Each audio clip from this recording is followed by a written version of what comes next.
Thank you very much. It's good to be here today. It's good to see everybody.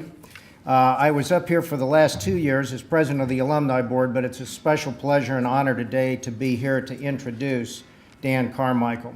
I know many of you know Dan, and I'm going to say a few words about him. The first and strongest bit of instruction I got from Dan was to keep it short. But folks, this is a resume. So I'm going to start and go through this just a little bit. Dan graduated in 1936 from the Columbus Academy. And while at the academy, he played football, basketball, baseball, and golf. I haven't quite understood how he managed to get baseball and golf in the same season, but he did. If you look on the wall between the two gyms out at the school, you will see that Dan's plaque is the very first one among those as recipients of the Academy Athletic Hall of Fame. After the Academy, Dan went on to Princeton, where he graduated in 1941 from the Department of Architecture with honors. While there, he was a 3-year player in baseball and captain and twice first-team all-conference basketball player. After college, Dan enlisted in the Navy Air Corps. And shortly after Pearl Harbor, he became a fighter pilot and flew missions off the carriers Enterprise, Hornet, and Randolph. He flew in 9 amphibious operations from Tarawa to Okinawa. And in 1945, he was part of the first fighter sweeps over Tokyo. That's before the bombs. He was credited with 13 victories in air-to-air combat. And he also flew after the war until he retired from the reserves in 1964 with the rank of captain. After flying, Dan took up auto racing. And in auto racing, he won 12 division championships.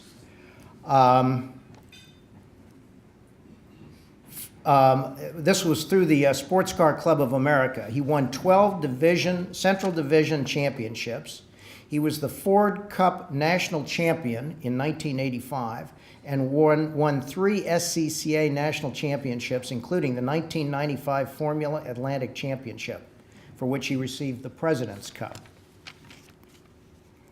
Now, you might ask, what would somebody like Dan do if he were not flying jet planes after the war in the reserves or racing sports cars?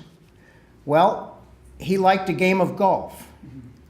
So let's hear about the golf. In 1941, after the baseball season at college, he entered the NCAA National Championship and lost in the 40th hole of the semifinals.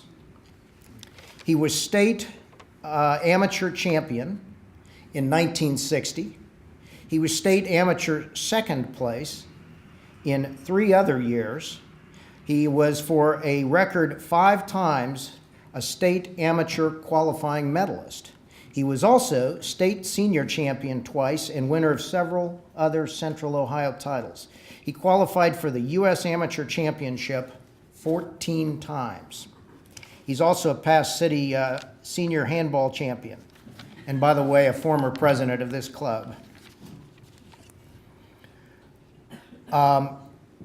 And he is, to this day, a member of the Ohio Golf Association Hall of Fame as well. From a professional standpoint, Dan entered the practice of architecture after the war and succeeded his father at the family firm in 1952. His practice was largely institutional, and his clientele is well known probably to everyone in this room. Entities like OSU, Battelle, Ohio University, and most of the Columbus hospitals.